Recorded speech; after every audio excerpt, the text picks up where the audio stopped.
let's start with the question number 2. Again જે આપણે concept સમજી ગયા છે હોલસેલ બ્રાન્ચ નો એ જ concept અહીંયા apply થશે. અહીંયા વધારામાં એક જ વસ્તુ નવી છે, એક તો કે ઓપનિંગ સ્ટોક આવ્યો છે. બરાબર છે.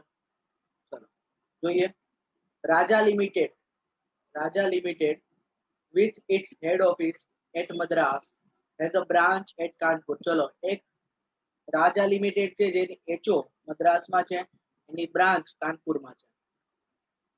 Company supplies goods to its branch at selling price less 20%. selling price બોલે તો એમઆરપી. સેલિંગ પ્રાઇસ એટલે શું? એમઆરપી. બરાબર છે. And company as well as branch, હવે જોજો, કંપની એટલે કે HO as well as branch sell goods to customer at profit on 100% on cost. Cost ઉપર 100% પ્રોફિટ. એટલે જે વસ્તુ ક્વેશ્ચન 1 માં આપણે કેવી રીતના ગોઈતું એ જ રીતે ગોતવાનું છે અને એ જ રીતે આન્સર આવશે. કંપની ઓલસો, ચલો આ એક નવી વસ્તુ છે આ ક્વેશ્ચનમાં. નવી વસ્તુ એક તો ઓપનિંગ સ્ટોક આપ્યું છે, નવું વસ્તુ બીજું શું છે? કંપની એટલે એચઓ. બરાબર છે. Also sell goods to their approved stockist at the same price at which they are selling to their branch at Kanpur. શું કે જો હવે ધ્યાનથી સમજો, સમજો આ વસ્તુ ધ્યાનથી સમજો. શું છે કે એચઓ છે, એચઓ કોને કોને ગુડ્સ મોકલે છે? તો એક તો કસ્ટમર ને મોકલે. કસ્ટમર ને કઈ પ્રાઇસે મોકલે સર? તો કે એમઆરપી. બીજું એચઓ બ્રાન્ચ ને મોકલે છે. બ્રાન્ચ કઈ છે? કાનપુર વાળી બ્રાન્ચ. બરાબર. ઈ કઈ પ્રાઇસ હંમેશા હોય? હોલસેલ પ્રાઇસ એટલે કે ઇનવોઇસ પ્રાઇસ. અને ત્રીજું આ ક્વેશ્ચનમાં એમ કીધું છે એચઓ એક સ્ટોકિસ્ટ છે, અપ્રુવ્ડ સ્ટોકિસ્ટ. બરાબર છે. આપણો એકાદો હશે શું કહેવાય, એકાદો અપ્રુવ્ડ સ્ટોકિસ્ટ જે આપણે આપણો સ્ટોક મોકલતા હોય છે. બરાબર. તો એ સ્ટોકિસ્ટ ને આપણે ગુડ્સ મોકલીએ છીએ, પણ કઈ પ્રાઇસ છે? જે પ્રાઇસ આપણે બ્રાન્ચ ને મોકલીએ છીએ એટલે કે હોલસેલ પ્રાઇસ. એટલે એચઓ 3 જણને ગુડ્સ મોકલે છે. કઈ પ્રાઇસ છે? તો કસ્ટમર ને એમઆરપી, બ્રાન્ચ અને સ્ટોકિસ્ટ ને હોલસેલ પ્રાઇસ છે.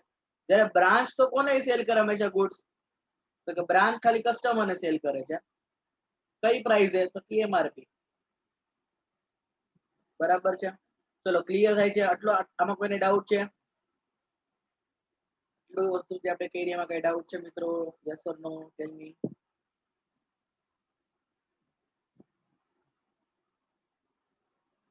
ચલો સરસ. હવે આગળ શું કીધું છે?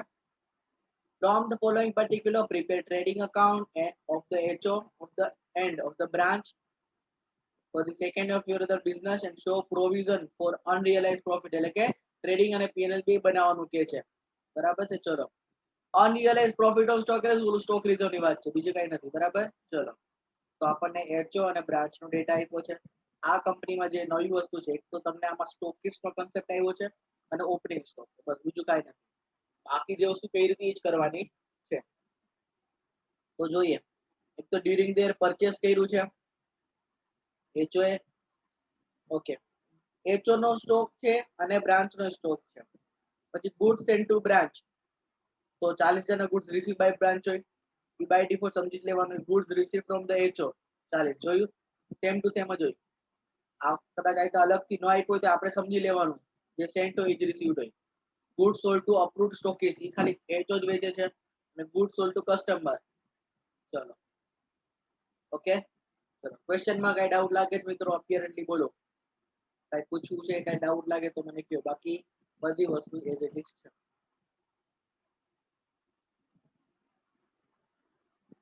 તો આપણે મિત્રો ધ્યાનથી ફરીથી એકવાર નોટ્સનો પાર્ટમાં જોઈ લઈએ.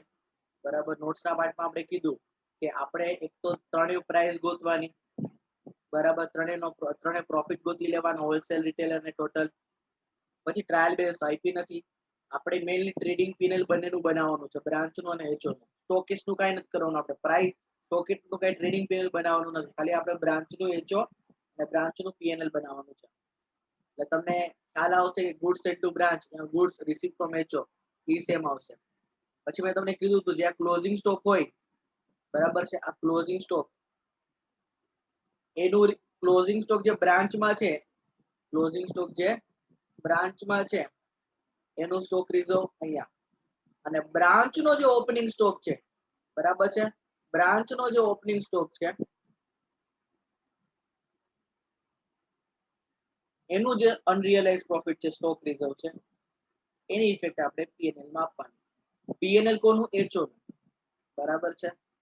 ક્લોઝિંગ સ્ટોક ક્રેડિટ સાઈડ હોય એટલે એનું સ્ટોક રિઝર્વ ડેબિટ સાઈડ, અને ઓપનિંગ સ્ટોક ડેબિટ સાઈડ હોય એટલે એનો સ્ટોક રિઝર્વ ક્રેડિટ સાઈડ. એટલે આ એક કન્સેપ્ટ નવો છે, બીજું આમાં કઈ છે? બરાબર. ક્લોઝિંગ સ્ટોક ફાઇન્ડ આઉટ કરી લેશું અને સ્ટોક રિઝર્વ તો આપણને કેલ્ક્યુલેટ કરતા આવડી ગયું. ચલો તો વધીએ આપણે આગળ ક્વેશ્ચનમાં. તો મેં તમને હંમેશા કીધું હતું ફોર્મેટ મેં બનાવેલું છે. ચલો ક્વેશ્ચન નંબર 2. ચલો ધ્યાનથી જોઈએ. પહેલા તો મેં તમને શું કીધું, સૌથી પહેલા શું કરવાનું ક્વેશ્ચનમાં કે સર ક્વેશ્ચનમાં સૌથી પહેલા તો જે ડેટા આપ્યો હોય એ ફટાફટ લખી નાખવાનો, જેમ જેમ લખી નાખવાનું, પછી વર્કિંગ નોટ તરફ જવાનું. ચલો તો ક્વેશ્ચનમાં ડેટા જોઈએ. સૌથી પહેલા ઓપનિંગ સ્ટોક આપ્યો છે. ઓપનિંગ સ્ટોક ક્યાં લખાય તો કે ટ્રેડિંગમાં debit side. To opening stock HO નો કેટલો છે? 36,000. અને બ્રાન્ચ નો કેટલો છે? To opening stock 1600. પછી પરચેસ ડ્યુરિંગ ધ યર આપ્યું છે એચઓ માં 2,50,000. પછી ગુડ્સ સેન્ટ ટુ બ્રાન્ચ, ચલો એચઓ ગુડ્સ મોકલા છે, કેટલા છે? 40,000. તો જે ગુડ્સ મોકલા હોય એચઓ એ goods received from by branch હોય તો ગુડ્સ રિસીવ્ડ ફ્રોમ એચઓ. તમને કીધું તું આ અમાઉન્ટ સેમ જ આવશે. ચલો then after goods sold to approved stockist, 60,000 ના ગુડ્સ સેલ કર્યા છે એચઓ એ. તો અહીંયા લખું છું by goods sold two stockist. ચલો કેટલું છે? 60,000. આ 40,000 ને 60,000 શું છે તો કે સર ઈ હોલસેલ પ્રાઇસ છે. બરાબર છે, કીધું છે આ બંનેને આપણે હોલસેલ પ્રાઇસે ગુડ્સ મોકલીએ છીએ. કસ્ટમર ને તો કે એચઓ એ વેચ્યા છે 1,20,000 ના ગુડ્સ, અને બ્રાન્ચે સેલ કર્યા છે 36,000 ના ગુડ્સ. ચલો એકવાર બધો ડેટા મિત્રો આવી જાય આમાં, બરાબર છે, એકવાર જો બધો ડેટા ફિલઅપ થઈ જાય પછી આપણે વર્કિંગ નોટ તરફ જવાનું. બરાબર. હવે આપણે વર્કિંગ નોટ બનાવશું. Working note number 1. Working note number 1 આપણે શેની બનાવીએ છીએ? 3 ડિફરન્ટ પ્રાઇસીસ ની. બરાબર છે. વર્કિંગ નોટ નંબર 1 જે આપણે પ્રાઇસીસ છે 3 એની બનાવીએ છીએ. બરાબર. તો કઈ કઈ પ્રાઇસ છે? એક તો છે સર કોસ્ટ પ્રાઇસ, બીજું છે હોલસેલ પ્રાઇસ જેને આપણે ઇનવોઇસ પ્રાઇસ પણ કહેશું, હોલસેલ પ્રાઇસ, અને ત્રીજું નામ છે રિટેલ પ્રાઇસ, જેને તમે એમઆરપી પણ કહી શકશો, લિસ્ટ પ્રાઇસ પણ કહી શકાય. ચલો તો ક્વેશ્ચનમાં શું કીધું છે કે સર હોલસેલ પ્રાઇસ કેટલી છે તો કે જે સર સેલિંગ પ્રાઇસ છે એમઆરપી છે એનાથી 20% ઓછું. હોલસેલ પ્રાઇસ કોના ઉપર ડિપેન્ડ છે? રિટેલ પ્રાઇસ પર. તો રિટેલ પ્રાઇસ મળશે તો હોલસેલ પ્રાઇસ મળી જશે. પણ રિટેલ પ્રાઇસ કેટલી છે જો શું કીધું છે? કોસ્ટ ના 100%. તો રિટેલ પ્રાઇસ ક્યારે મળશે? રિટેલ પ્રાઇસ કોના પર બેઝ છે? કોસ્ટ પ્રાઇસ પર. બરાબર છે. તો જો હું કોસ્ટ પ્રાઇસ અલ્ટિમેટ અઝ્યુમ કરી લઉં, બરાબર, તો મને આરામથી કામ થઈ જાય. તો કે હા સર, અહીંયા આપણે લખીએ let cost price is equal to ₹100. જો કોસ્ટ પ્રાઇસ 100 હોય ફ્રેન્ડ્સ, તો એમઆરપી માટે શું કીધું છે? એમઆરપી તો કે સર કોસ્ટમાં 100% એડ કરો, એટલે કે 100 રૂપિયામાં 100 ના 100% કેટલા થાય? 100 થાય એટલે કેટલા રૂપિયા થઈ જાય? 200. એટલે જો કોસ્ટ 100 હોય તો રિટેલ એમઆરપી કેટલી થઈ જાય? 200. ચલો તો હવે હોલસેલ પ્રાઇસ કેટલી થશે? યાદ રાખજો એક્ઝામમાં નો શોર્ટ ફોર્મ્સ આર અલાઉડ. એટલે જો હું અહીંયા કોઈ શોર્ટ ફોર્મ્સ લખું, એક્ઝામમાં કોઈ શોર્ટ ફોર્મ્સ નહીં, એક્ઝામમાં ફૂલ ફોર્મ જ લખવાના બધા. બરાબર. તો ઇટ ઇઝ એડવાઇઝેબલ કે તમારી બુકમાં ફૂલ ફોર્મ જ લખો. બરાબર છે. ભૂલથી જો શોર્ટ ફોર્મ લખવાની હેબિટ પડી ગઈ તો એક્ઝામમાં માર્ક કપાઈ જાય. રાઈટ. તો હોલસેલ પ્રાઇસ ની વાત કરીએ. હોલસેલ પ્રાઇસ કેટલી છે તો કે સર જે એમઆરપી છે, જે સેલિંગ પ્રાઇસ છે એમાંથી 20% ઓછા. એટલે કે 200 રૂપિયા એમાંથી 20% ઓછા કરો મિત્રો તો કેટલા આવશે 160. ચલો જેવું આ કામ થઈ જાય મિત્રો then go for working note number 2. શું છે વર્કિંગ નોટ નંબર 2 સર? તો કે આપણે સર પ્રોફિટ ગોતવાના. શું ગોતવાના? Profit, right? ચલો તો પ્રોફિટ સર ગોતીએ. ચલો ગોતીએ. 3 પ્રોફિટ છે. એક છે હોલસેલ પ્રોફિટ. હવે આપણને આ સમજાઈ ગયો છે આ ક્યારે કામ લાગે જ્યારે સીઓજીએસ ગોતતા હોય આપણે, બરાબર છે, એમાં બધા પ્રોફિટ કામ લાગે છે. હોલસેલ પ્રોફિટ પછી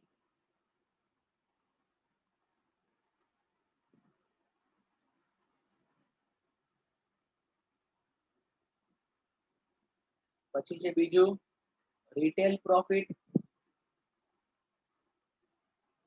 અને છેલ્લે છે ટોટલ પ્રોફિટ. ચલો હોલસેલ પ્રોફિટ કેટલો થશે ફ્રેન્ડ? હોલસેલ પ્રોફિટ ની આપણે ફોર્મ્યુલા શું લખી હતી મિત્રો? Okay, wholesale price minus cost price, right? Retail profit ની ફોર્મ્યુલા શું છે? તો કે sir MRP minus wholesale price. અને ટોટલ પ્રોફિટ ની formula either wholesale profit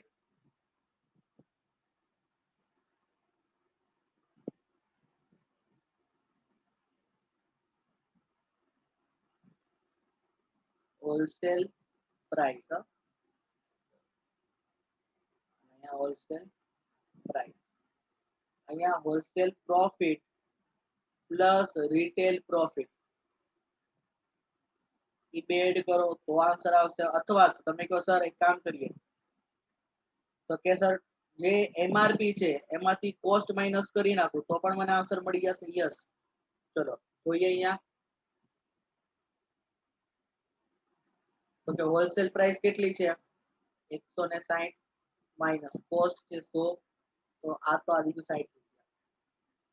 MRP છે 200, 200 માંથી આ 160 જવા દો તો આવી જાય 40. હોલસેલ પ્રોફિટ છે 60 રૂપિયા પ્લસ 40, રિટેલ પ્રોફિટ એટલે 100 રૂપિયા. અથવા એમઆરપી 200 છે એમાંથી કોસ્ટ 100 છે તો આ આપણને 100 રૂપિયા પ્રોફિટ મળી જાય ટોટલ પ્રોફિટ.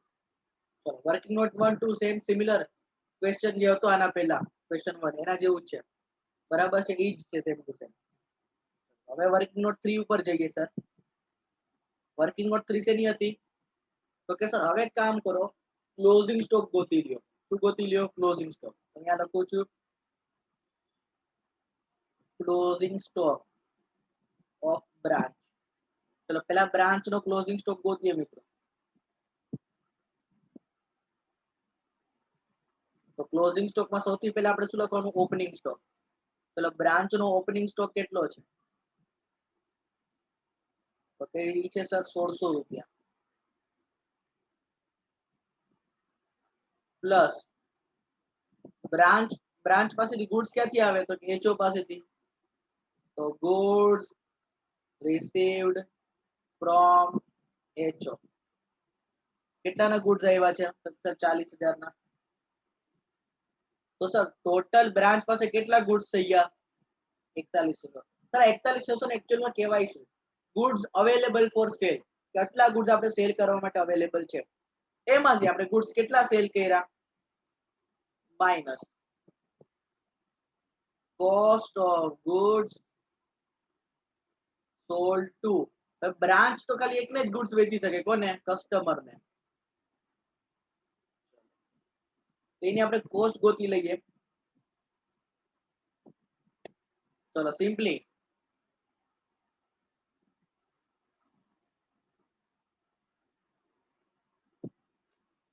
ઓપનિંગ સ્ટોક 1600 છે દીપ્તિ, 16,000 નથી. ચલો તો કસ્ટમર ને જે ગુડ્સ વેચાયો બ્રાન્ચ પાસે કઈ પ્રાઇસ નો ગુડ્સ હોય? તો કે સર બ્રાન્ચ પાસે તો હોલસેલ પ્રાઇસ ઉપર ગુડ્સ હોય, બરાબર છે, અને કસ્ટમર ને વેચાતો હોય એમઆરપી એ. તો જો 160 નો ગુડ્સ બ્રાન્ચ કેટલામાં વેચે છે? 200 માં. બ્રાન્ચે કેટલું સેલ્સ કર્યું છે? બ્રાન્ચ નું સેલ્સ જો કેટલું છે કસ્ટમર ને, તો કે 36,000. તો ક્રોસ મલ્ટીપ્લિકેશન કરીએ કે સર 36,000 into 160 divide by 200 28,800. મતલબ જે ગુડ 36,000 માં વેચા છે એની એકચ્યુઅલ માં કોસ્ટ કેટલી છે? 28,800. એ 28,800 અહીંયાથી માઇનસ કરું છું તો મને મળી ગયું ક્લોઝિંગ સ્ટોક ઓફ બ્રાન્ચ. તો કેટલું આવે છે?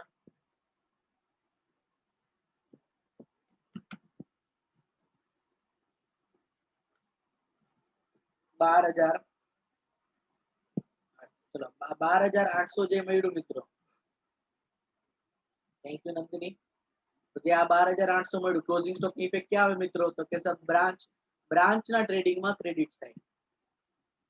એટલે 12,800. પેલા ક્લોઝિંગ સ્ટોક જ ગોતી લઈએ. હવે આપણે વર્કિંગ નોટ નંબર 4 શેની છે? તો કે સર ઈ વર્કિંગ નોટ 4 કરવાની.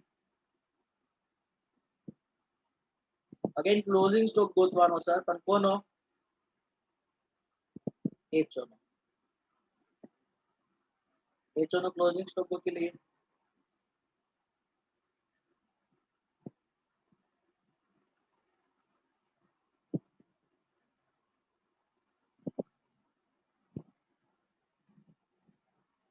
ચલો તો સૌથી પહેલા જોઈ લઈએ એચઓ નો ઓપનિંગ સ્ટોક કેટલો છે.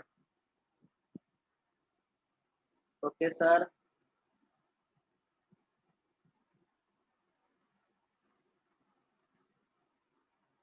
36,000 પ્લસ એચઓ એ પરચેસ કેટલું કર્યું? ઓકે એચઓ એ પરચેસ કર્યું 250 નું. તો એચઓ પાસે કેટલા ગુડ્સ થઈ ગયા સેલ કરવા માટે? 250 પ્લસ 36,000 2,86,000. આટલા ગુડ્સ અવેલેબલ ફોર સેલ છે. એમાંથી કોને કોને ગુડ્સ વેચે છે? તો કે 3 જણને. જેટલા વેચા છે આપણે એની કોસ્ટ ગોતવાની છે. આપણે શું ગોતવાની છે? એની કોસ્ટ. તો માઇનસ પેલા કસ્ટમર ને વેચ્યા એટલે cost of goods sold to customer. ચલો એચઓ પાસે તો કોસ્ટ પ્રાઇસ પર જ ગુડ્સ હોય. એચઓ પાસે તો કોસ્ટ પ્રાઇસ પર ગુડ્સ હોય. ઈ કસ્ટમર ને કઈ પ્રાઇસે વેચે? એમઆરપી. એટલે જો 100 રૂપિયાનો ગુડ્સ હોય તો ઈ એચઓ કેટલામાં વેચે છે? 200 રૂપિયામાં. હવે જો એચઓ એ કસ્ટમર ને કેટલા રૂપિયાનું સેલ્સ કર્યું છે? એચઓ એ સેલ્સ કર્યું છે 1,20,000. એચઓ એ સેલ્સ કર્યું છે 1,20,000.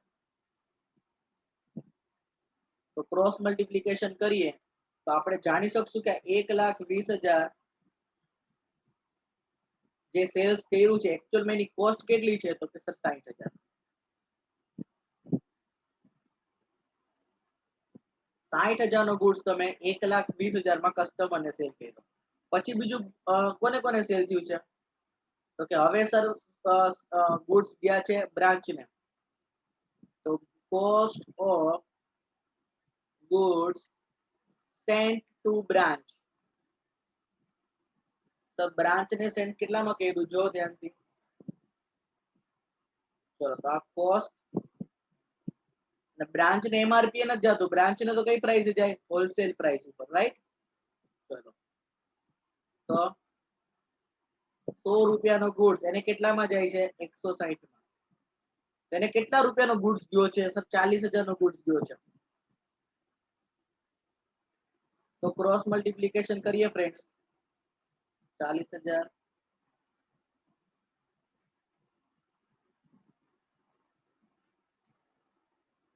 25,000 આન્સર આવશે. તો આનો મીનિંગ શું થયો? કે સર 25,000 ની કોસ્ટ વાળું ગુડ્સ બ્રાન્ચ ને આપણે 40,000 માં મોકલો છે. બરાબર છે. ધેન આફ્ટર અહીંયા હજી એક આવશે. કોણ આવશે સર? તો કે સર અહીંયા ગુડ્સ સ્ટોકિસ્ટ ને મોકલ્યા છે તો આપણે એની કોસ્ટ ગોતવી પડશે. Cost of goods sent to stockist. ચલો stockist ને કેટલામાં goods મોકલો જો તો કે કોસ્ટ પ્રાઇસ છે નો goods stockist ને હંમેશા હોલસેલ પ્રાઇસ પર જ જાય છે એટલે કે 100 નો goods 160 માં જાય છે stockist ને કેટલો goods મોકલો છે 60000 તો 60000 ની કોસ્ટ આપણે ગોતશું ક્રોસ મલ્ટીપ્લિકેશન કરીએ that is 37500 37500 मतलब કે સર 37500 નો ગુડ્સ એચઓએસ સ્ટોકિસ્ટ ને કેટલામાં મોકલ્યો 60000 માં મોકલ્યો બરાબર છે તો હવે આપણને ક્લોઝિંગ સ્ટોક ઓફ એચઓ મળી જશે that will be okay 286 minus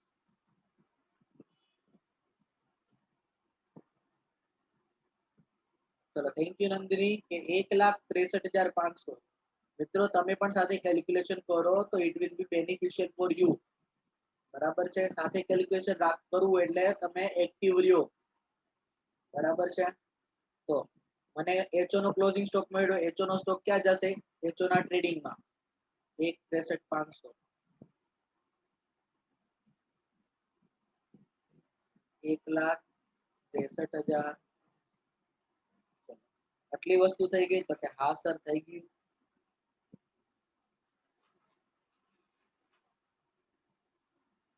હવે આપણે આગળ વધીએ સર બે નો સ્ટોક થઈ ગયો હવે આપણે working note number 5 working note number 5 શું કરશું હવે એક જ કામ બાકી છે that is stock reserve stock reserve હંમેશા સ્ટોક રિઝર્વ નું બીજું નામ લખી દો અહીંયા અનરિયલાઇઝ્ડ પ્રોફિટ અનરિયલાઇઝ્ડ પ્રોફિટ બરાબર છે કેમ અનરિયલાઇઝ કેમ કે ઈ ગુડ્સ વેચાણો નથી જ્યારે વેચાશે ત્યારે એના પર પ્રોફિટ રિયલાઇઝ થશે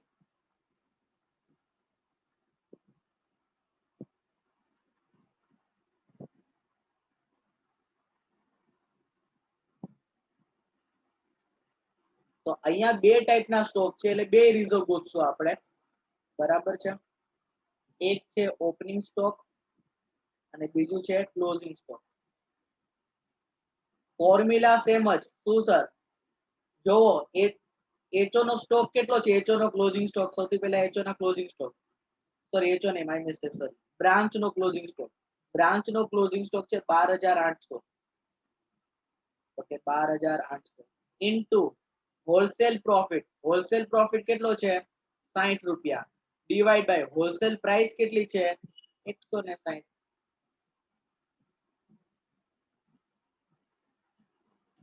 તો આનો સોલ્યુશન આવશે 4,800 ચલો ક્લોઝિંગ સ્ટોક ક્રેડિટ સાઈડ હોય ક્લોઝિંગ સ્ટોક ક્રેડિટ સાઈડ હોય તો આ જે ક્લોઝિંગ સ્ટોક પર જે સ્ટોક રિઝર્વ છે એ ડેબિટ સાઈડ આવશે કયા પણ પીએનએલ કોનું એચઓ નું બરાબર છે હવે ઓપનિંગ સ્ટોક ની વાત કરીએ ઓપનિંગ સ્ટોક જો બ્રાન્ચ નો કેટલો છે બ્રાન્ચ નો ઓપનિંગ સ્ટોક 1600 રૂપિયા રાઈટ તો 1600 પર આપણે જે પ્રોફિટ હશે એ રિવર્સ કરશું 1600 રૂપિયા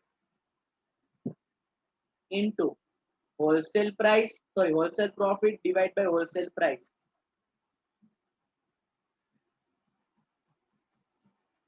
that is 600 600 opening stock debit side હોય તો એનું રિઝર્વ ઓપોઝિટ સાઈડ આવે એટલે કઈ સાઈડ ક્રેડિટ સાઈડ પણ ક્રેડિટ સાઈડ કયા અકાઉન્ટમાં પીએનએલ અકાઉન્ટમાં કોનું પીએનએલ એચઓ ચલો આ સમજાણું કોઈનામાં ડાઉટ છે come on tell me is there any doubt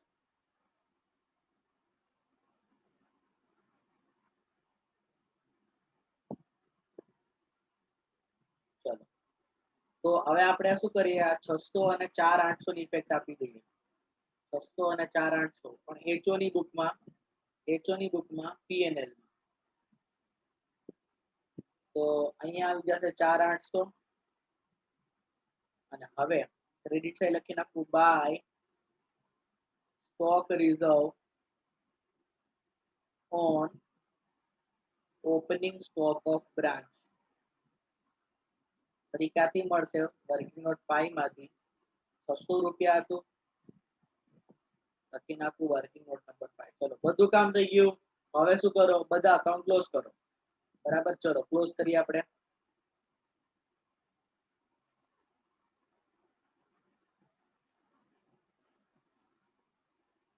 ચલો તો પહેલા ટ્રેડિંગ નો ટોટલ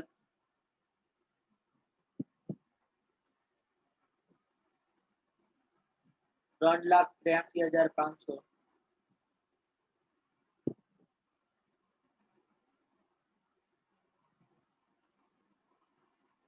એમાંથી આ માઇનસ કરીએ 97,500.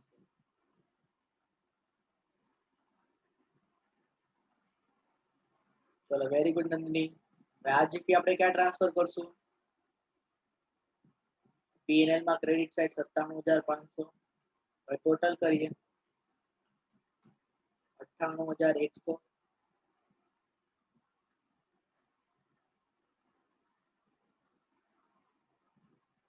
એમાંથી માઇનસ કરશું 4,800.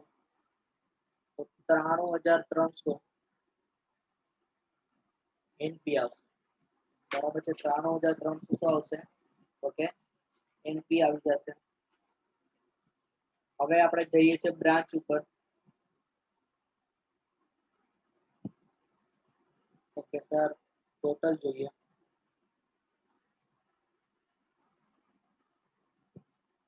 48,800. એમાંથી આ માઇનસ કરીએ મિત્રો તો એ આવશે 7,200. 7,200 આપણે અહીંયા ટ્રાન્સફર કરીએ. બીજા કોઈ પણ એક્સપેન્સ નથી એટલે નેટ પ્રોફિટ પણ કેટલો આવશે? 7,200.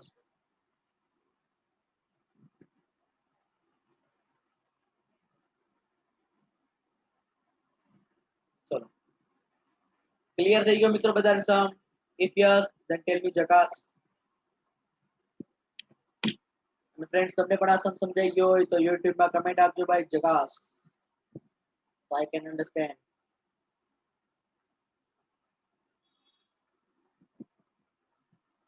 ચલો 2 જણના આન્સર આવ્યા છે. વેરી ગુડ પ્રિયા, જકાસ. ઓકે ભૌતિકા.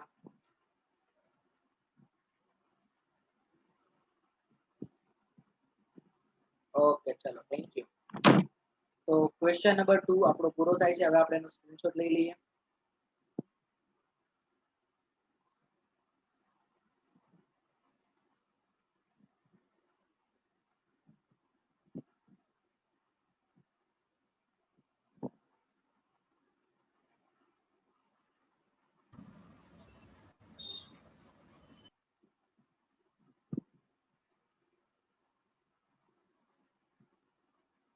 ચલો સૌથી પહેલા એચઓ નું ટ્રેડિંગ પીએનએલ નો સ્ક્રીનશોટ લઈ લો. એચઓ ના ટ્રેડિંગ પીએનએલ નો સ્ક્રીનશોટ લઈ લો.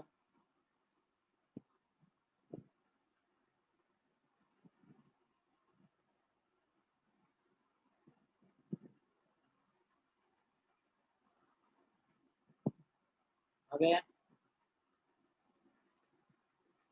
બ્રાન્ચ ના ટ્રેડિંગ પીએનએલ નો સ્ક્રીનશોટ લઈ લો.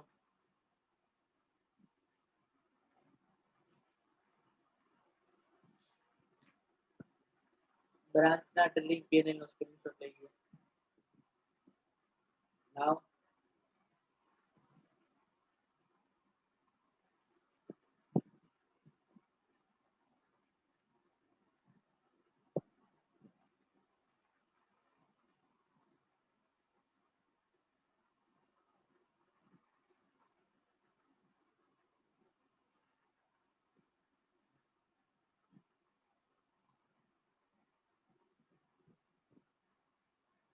ચલો હવે વર્કિંગ નોટ 1 2 3 નો સ્ક્રીનશોટ લઈ લો. વર્કિંગ નોટ 1 2 3 નો સ્ક્રીનશોટ લઈ લો. જોઈ લો પ્રોપર આવે છે કે બ્લર થાય છે ઇમેજ?